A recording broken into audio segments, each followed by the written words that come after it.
नमस्कार मित्रांनो, सुस्वागतम. मन धागा धागा जोडते नवा या मालिकेच्या आजच्या भागामध्ये सुखदा ही आनंदीकडे येते आणि रडत असते. तर आनंदी म्हणते की सुखदा अगं बस ना. तेव्हा सुखदा रडतच म्हणते की अगं कल्याणी ताई, खरंच माझी खूप मोठी चूक झाली. मी तुला बोलवायलाच नको होतं.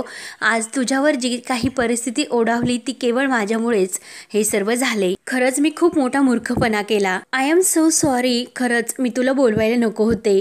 तेव्हा आनंदी म्हणते की सुखदा तू का सॉरी म्हणतेस. तर सुखदा म्हणते की कल्याणी ताई, अगं मला तू दिसली होती आणि आपण एकमेकींना हात सुद्धा दाखवला होता, पण अचानक तू कुठे गायब झालीस. हे तेव्हा आनंदी म्हणते की हे बघ सुखदा, हे सर्व अचानकच घडले आणि तुझ्यामुळे काही झालेले नाही. तर सुखदा रडते. सुखदा म्हणते की हे बघ कल्याणी ताई, तुला नाशिकला यायचे नव्हते, पण मीच मूर्खासारखा हट्ट केला. आणि तर आनंदी म्हणते की अगं सुखदा, मी तुला म्हटले की तू मला सॉरी म्हणू नकोस. हे बघ, हे सर्व असे होणार हे तुला माहिती होते का? आणि यात तुझी काहीही चूक नाही. आणि हे बघ सुखदा, तू अजिबात टेन्शन घेऊ नकोस. मी जरी हॉस्पिटलमध्ये असले तरी तुझ्या बाबतीत मात्र काही चुकीचे नाही घडून देणार. उद्याच मी विद्याधर सर आणि आभा मॅडमशी बोलेन. तेव्हा सुकीच्या डोळ्यात पाणी येते. सुकी म्हणते की अगं वेडाबाई, ते आता इम्पॉर्टंट नाही, ते केव्हाही होईल, पण आता सध्या तुझी तब्येत महत्वाची आहे. अगोदर तू बरी हो. तर आनंदी म्हणते की सुकी, असे कसे? तुझ्या लग्नाची जबाबदारी मी घेतलेली आहे ना, तसा शब्द सुद्धा मी तुला दिला. सुकी म्हणते की अगं ताई, ते सर्व आरामात करता येईल. बाय द वे खडूस सुद्धा आलेला आहे. ते ऐकून तर आनंदीला धक्काच बसतो. सुकी म्हणते की बाहेरच आहे, त्याला सुद्धा तुला भेटायचे. थांब, मी त्याला बोलावून घेऊन येते. तर लगेच आनंदी सुकीचा हात धरते आणि सुखदा ऐकून घे,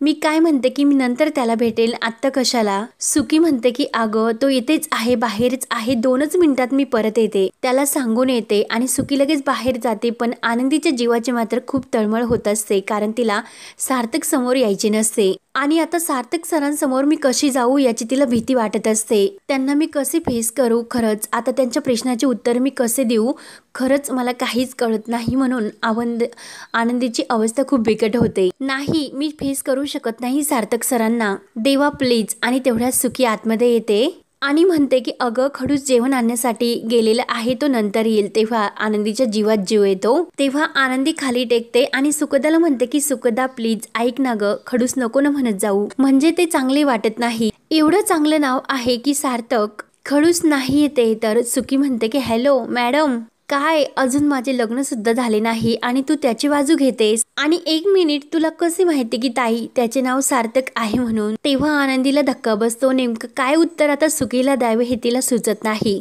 सुकी म्हणते की अगं कल्याणी ताई, तू त्याला ओळखतेस का? आनंदी म्हणते की नाही अगं, कदाचित तुझा मगाशी तुझ्याच बोलण्यातून उल्लेख झाला असावा किंवा विद्याधर सरांनी सांगितलेले असावे, आठवत नाही मला. सुकी म्हणते की बरं अगं, आता इतका विचार करू नकोस, इतका ताण घेऊ नकोस. मीच कदाचित सांगितले असेल की एवढे मी बडबड करते, कधीतरी बोलले असेल. त्यानंतर इकडे मालती आणि लीनाने जेवणाची पूर्ण तयारी केलेली असते. लीना मालतीला म्हणत असते की आई, अण्णा आणि मनोजला केव्हापासून मी फोन लावते पण दोघेही फोन घेत नाही, आणि नेमकं काय झाले असेल. मालती म्हणते की मला सुद्धा कळत नाही की नुसते घाईत गेले, ते कुठे जातात ते सुद्धा सांगून नाही गेलेत. तेव्हा लीना म्हणते की हो आई, इतका उशीर सुद्धा झाला, त्यामुळे मला त्यांची आणखीनच काळजी वाटते. तर मालती म्हणते की अगं तू इतकी काळजी करू नकोस ते. आणि तेवढ्यात मनोज अण्णा आत येतात. तर लीना म्हणते की काय, तुम्ही दोघे कुठे गेला होतात, काही सांगितले सुद्धा नाही. तेव्हा मनोज म्हणतो की अगं कामाच्या ठिकाणी गेलो होतो म्हणून गडबडीत निघावे लागले. लीना विचारते की बरं मग ते काय म्हटले. तेव्हा मनोज म्हणतो की अगं ते फार बोलले नाही, फक्त त्यांना भेटायचे होते. लीना विचारते की मग त्यासाठी इतका वेळ. तेव्हा मनोज म्हणतो की अगं सरप्राईज क्रिकेट मॅच होती म्हणून त्यांनी मला बॅटिंग करण्यासाठी सांगितले, म्हणून येण्यासाठी खूप उशीर लागला. मालती म्हणते की इतक्या अंधारात. तर मनोज म्हणतो डे नाईट मॅच होती आणि ग्राउंडला लाईट्स असतात, अण्णा मात्र शांत असतात. तर मालती त्यांना विचारते की अहो पण तुमचे काय. अण्णा म्हणतात की अगं ते सिटी हॉस्पिटल आहे ना. तर मनोज लगेच अण्णाकडे पाहतो आणि म्हणतो की सिटी हॉस्पिटल जवळच ते ग्राउंड आहे ना, आणि त्या साहेबांनीच ती मॅच तेथे त्या ग्राउंडवर अरेंज केली होती आणि त्यासाठी पार्टी सुद्धा त्यांनी तिथेच ठेवली होती, म्हणून येण्यासाठी जरा उशीर झाला. आणि काय तुम्ही बोलत का बसलात, किती उशीर झाला, एकतर भूक लागली, आम्ही फ्रेश होतो, तुम्ही तोपर्यंत वाढायला घ्या. तेव्हा मनोज अण्णांना आतमध्ये फ्रेश होण्यासाठी घेऊन जातो. तर लीना आणि मालती एकमेकांकडे पाहत विचारत पडतात.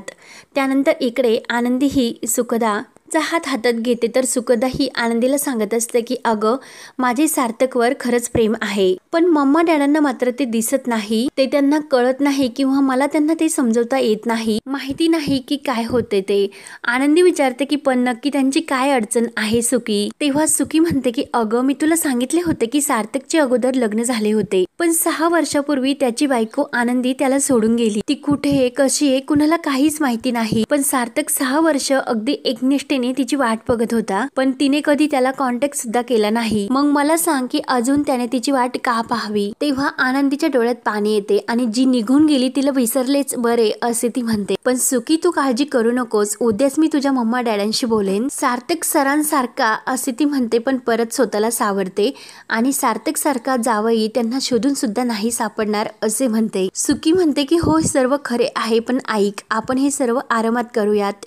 तू व्यवस्थित ठणठणीत बरी झाल्यानंतर तुझे बरे होणे हे प्रायोरिटीच आहे, त्यामुळे बाकी काही नाही. तेवढ्यात नर्स येतात आणि मॅडम तुम्ही प्लीज बाहेर जा, पेशंटला आता कुणालाच भेटता येणार नाही, डॉक्टरांची तशी ट्रिक अशी सूचना आहे, त्यामुळे तुम्ही प्लीज बाहेर जा. तेव्हा सुकी आनंदीला म्हणते की काळजी घे. सुकी आपली बॅग घेते आणि आनंदीच्या डोक्याचा कीस घेऊन काही वाटले तर फोन कर असे बोलून बाय करत निघून जाते. त्यानंतर इकडे सार्थक विशालच्या हातात जे जेवण आलेले असते त्याची बॅग देतो आणि कल्याणीला बहुतेक हॉस्पिटलचे जेवण असेल, तोपर्यंत तुम्ही जेवण करून घ्या.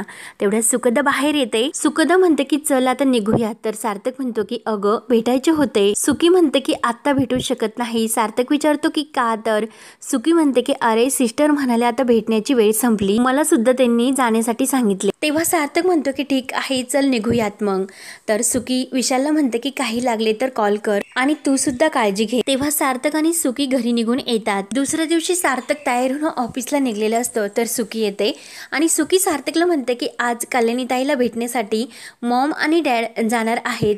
कल्याणी ताई त्यांच्याशी आज आपल्याविषयी बोलणार सुद्धा आहे आणि सार्थकचा हात धरते. सार्थकला म्हणते की सार्थक खरंच मला खूप भीती वाटते, पण माझा तितकाच कल्याणी ताईवर सुद्धा विश्वास आहे, ती नक्की त्यांना कन्व्हिन्स करेन, काही झाले तरी कन्व्हिन्स करेन आणि लवकरच आपल्या लग्नाला परवानगी मिळेल आणि मी हक्काने या घरात येऊ शकणार आहे. तर सुकीला खूप आनंद होत असतो. सार्थक लगेच बाजूला होऊन दुसरीकडे येतो. तर सुकी विचारते की काय रे सार्थक, ही कोणती रिॲक्शन आहे तुझी. तर तेव्हा सार्थक म्हणतो की सुखदा तू एवढी स्वप्न बघू नकोस, मला काळजी वाटते की तुझी ही स्वप्न नाही पूर्ण होऊ शकत. सार्थक डोक्याला हात लावतो.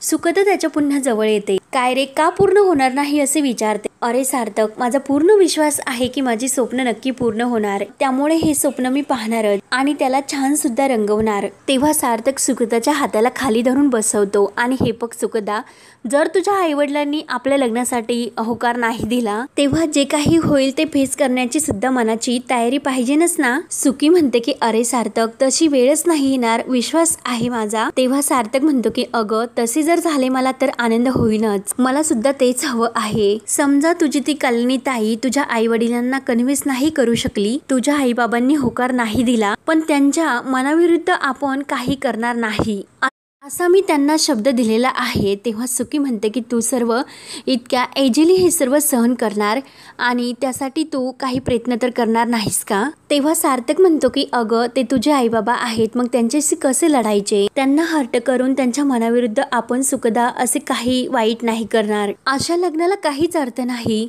आपल्याशी जोडल्या गेलेल्या आपल्या जवळच्या लोकांना याने सुख आणि आनंद मिळणार असेल तर आणि तरच आपण हे लग्न करू, नाहीतर नाही. तर सुखदा सार्थकच्या जवळ येते आणि सार्थकला म्हणते की ते जे काही असेल ते, पण मी तुझ्यापासून दूर मात्र नाही जाऊ शकत, मी तुझ्याशिवाय जगूच शकणार नाही. त्यानंतर इकडे अण्णा चहा घेत असतात. मालती भाजी निवडत असते आणि मालती अण्णांना विचारते की काय हो मला खरे सांगा की मनोज आणि तुम्ही काल इतक्या घाईने कुठे गेला होतात. अण्णा म्हणतात की अगं मालती काय बोलतेस, काल तर आम्ही तुझ्या समोरच गेलो होतो. मालती म्हणते की हो, पण तुमचे त्यांच्या ऑफिसमध्ये काय काम होते आणि ते पण इतक्या वेळ. अण्णा म्हणतात की अगं मला काही काम नव्हते, मी मोकळा होतो म्हणून गेलो होतो त्याच्याबरोबर. आणि तेवढ्यात अण्णांच्या मोबाईलवर एक कॉल येतो. अण्णा म्हणतात की नाही मी लगेच येतो म्हणून फोन ठेवतात. तेव्हा अण्णा घाईने जायला निघतात. मालती विचारत असते की काय हो, कुठे निघालात?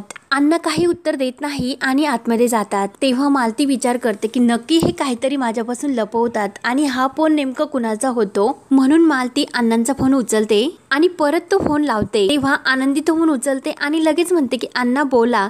तर मालती लगेच उठून उभी राहते. आनंदीचा आवाज ऐकून मालतीच्या डोळ्यात पाणी येते आणि ती म्हणते की आनंदी म्हणते की आई. तेव्हा मालती रडायला लागते. अण्णा धावतच येतात आणि लगेच मालतीच्या हातातील फोन घेऊन म्हणतात की येतो मी, काळजी करू नका.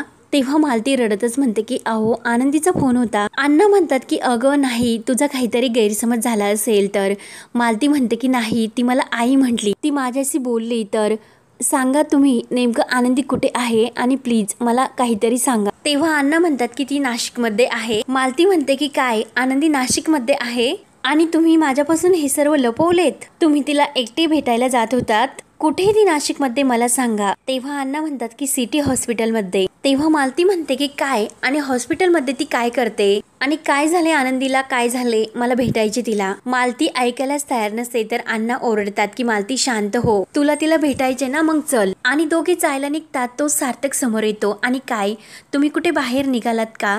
तर मालती म्हणते की हो, सिटी हॉस्पिटलमध्ये. तेव्हा सार्थक म्हणतो की हॉस्पिटलला, आणि काय झाले? तेव्हा अण्णा मुद्दाम खोटं बोलतात की शेजारचा मुलगा आहे ना, त्याला लागले, त्याला भेटण्यासाठी चाललो. तेव्हा सार्थक म्हणतो की तो बारका, अरे देवा, आणि चला मी तुम्हाला ड्रॉप करतो. तेव्हा अण्णा आणि मालती एकमेकांकडे पाहत असतात. अण्णा म्हणतात की तुम्ही कशाला? तर सार्थक म्हणतो की हो, मला सुद्धा हॉस्पिटलला जायचे होते, मला एका पेशंटला भेटायचे, माझं पण भेटणं होईल, तुम्हाला सुद्धा मी ड्रॉप करतो. तेव्हा शेवटी नाईलाजाने मालती आणि अण्णांना सार्थक सोबत निघावे लागते.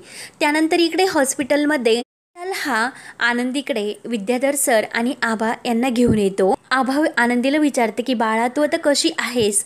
विद्याधर सर विचारतात की अगं हे सर्व कसे झाले? तेव्हा आनंदी म्हणते की सर आणि मॅडम मी एकदम व्यवस्थित आहे आणि विशाल मला इथे वेळेवर घेऊन आला म्हणून. आणि आता हा अपघाताचा विषय आपण जरा बाजूला ठेवूया, कारण मला तुमच्या दोघांशी एका महत्त्वाच्या विषयावर बोलायचे. तेव्हा आभा आणि विद्याधर सर एकमेकांकडे पाहत असतात. तेव्हा आनंदी विशालला बाहेर जाण्यासाठी खुणावते, तर विशाल बाहेर जातो. तेव्हा आनंदी ते दोघांना बसण्यासाठी सांगते. आनंदी म्हणते की मॅडम. तर लगेच आभा म्हणते की हे बघ कल्याणी, आम्हाला कल्पना आहे की तू कशाबद्दल बोलणार आहे म्हणून. तेव्हा आनंदी म्हणते की मग मॅडम तुम्हीच मला आता सांगा की नक्की काय अडचण आहे म्हणून. तेव्हा आभा म्हणते की अगं कल्याणी, सुकीचं पहिले लग्न आहे आणि त्या सार्थकचे दुसरे, मग तूच मला सांग की या दोघांची जोडी कशी दिसणार आहे? सुकीला कोणताही चांगला मुलगा मिळेल, या सर्व करण्याची काय गरज आहे तिला? विद्याधर सर म्हणतात की हे बघ, तिने तिच्या मनाचा जोडीदार निवडावा हे आम्हाला मान्य आहे, पण हे जरा वेगळे आहे. तेव्हा आबा म्हणतात की हे बघ, जर तिला हे वाटते म्हणून आपण ह्या लग्नाला होकार दिला, त्याची पहिली बायको जर परत आली तर मग काय करायचे? तर आनंदी मला तर धक्काच बसतो. आनंदी विचारात पडते. तर आबा म्हणते की सांग ना मग काय करायचे? अगं ती कुठे आहे हे सुद्धा कुणाला माहिती नाही. तेव्हा आनंदी म्हणते की मॅडम तुमची भीती ही योग्य आहे, पण जी व्यक्ती 6 वर्ष आपल्या नवऱ्यापासून दूर राहिली, मग तिच्या मनात तिच्या नवऱ्याबद्दल काही असेल का? नक्कीच नाही ना, म्हणूनच ती तर दूर आहे ना. आणि शिवाय अशा 2 व्यक्तीचे नातं हे कोर्टात सुद्धा ग्राह्य धरले जात नाही. मॅडम ही झाली कायदेशीर बाजू. आणि मॅडम सार्थकला आपली सुखदा आवडली आणि सार्थक बद्दल मला त्यांच्याबद्दल सगळं काही माहिती आहे. आनंदीच्या डोळ्यात पाणी येत म्हणते की ते खरंच खूप चांगले आहेत, आपल्या सुखदाला अगदी ते सुखात ठेवतील. आणि मला माहिती सुद्धा आहे की हा विश्वास तुम्हाला सुद्धा आहे. तुम्हाला फक्त एकच भीती आहे की त्यांची पहिली बायको, की जर त्यांच्या आयुष्यात ती परत आली तर. पण मी तुम्हाला खात्रीने सांगते की ती आता या जन्मात परत येणार नाही. तेव्हा आभा आणि विद्याधर सर विचारात पडतात. तर हा भाग येथे संपतो. पुढील भागामध्ये सार्थक मालती आणि अण्णांना घेऊन हॉस्पिटलमध्ये येतो. तर अण्णा हे सार्थकला म्हणत असत की तुम्ही जा, आम्हाला येथे खरंच उशीर लागेल. तर सार्थक म्हणतो की तुम्हाला जर काही लागले तर सांगा. तेव्हा अण्णा म्हणतात की हो. आणि लगेच अण्णा मालती आनंदीकडे आतमध्ये येतात. मालती आनंदीला बघून खूप खुश होते आणि आनंदीच्या डोळ्यात सुद्धा आईला पाहून पाणी येते. आणि तेवढ्यात अण्णांचा मोबाईल हा गाडीमध्येच विसरलेला असतो आणि सार्थक तो फोन वाचतो, म्हणून बाबा ही नक्की फोन विसरले, म्हणून तो फोन देण्यासाठी पुन्हा हॉस्पिटलमध्ये येतो. तेव्हा सार्थक हा तेथील डॉक्टरांना विचारतो की वर्तक म्हणून येथे पेशंटला भेटण्यासाठी आलेले आहेत एका लहान मुलाला. तर अण्णा आनंदी लगेच सार्थकचा आवाज ऐकतात. तर अण्णा म्हणतात की नक्की हे सार्थक सर आहे. तेव्हा सार्थक आतमध्ये येतो तर समोर पाहतो तर त्याला धक्का बसतो. तर आता पुढे काय होणार? सार्थकने आपल्या आनंदीला पाहिलेले असेल का, की काही वेगळेच आनंदीने काही प्लॅन केला असेल? हे पाहण्यासाठी आपल्या चॅनलला नक्की सबस्क्राईब करत राहा. धन्यवाद.